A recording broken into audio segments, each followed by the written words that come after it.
We've been out sailing the new Dufour 430 out in the Hamble on a terrible day, as you can see. It's been a very tough day out of the office.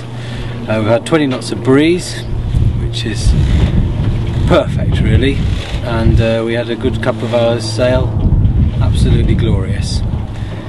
In terms of the sailing qualities of the boat, we were sort of trucking along at probably about pushing 8.2 knots, 8.3 knots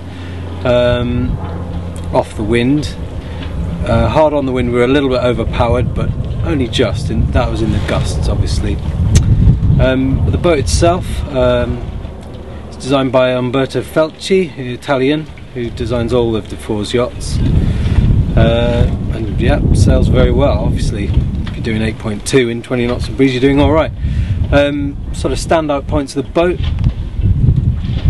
What he's gone for with this new boat is he's trying to get more volume up front, so he's run the chine from the back a long way further forward than in previous Dufours, and that's opened up a lot more interior space, which we'll get onto in a bit. But in terms of the look of the boat, yes, he's retained that chine at the back, which is actually becoming quite unusual now, but certainly it's a sporty looking boat, as most Dufours are actually, and powerful rig, and that was reflected in the sailing really, and reasonably stiff. It sailed, you could sail it hard until a point where the chine suddenly was overwhelmed by the weather helm, and then you spun out, but that took a lot.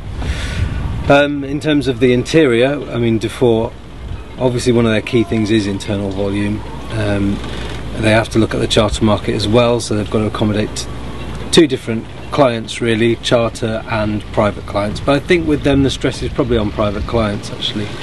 And down below on this one you've got a lot of room. As I say, that chine run a lot further forward has opened up internal volume at the bow, so you've got a huge master suite at the bow, then the galley is forward, which opens up a lot of space aft as well, and it feels quite nice, and a lot of light. So you've got a forward suite, ensuite, and then aft you've got two doubles, and they share a heads compartment and a chart table and a roomy saloon, and that is basically what you've got with the 430. But as I say, as a boat to take out sailing in 20 knots of breeze in Southampton water, it couldn't really be beaten. So an enjoyable sail.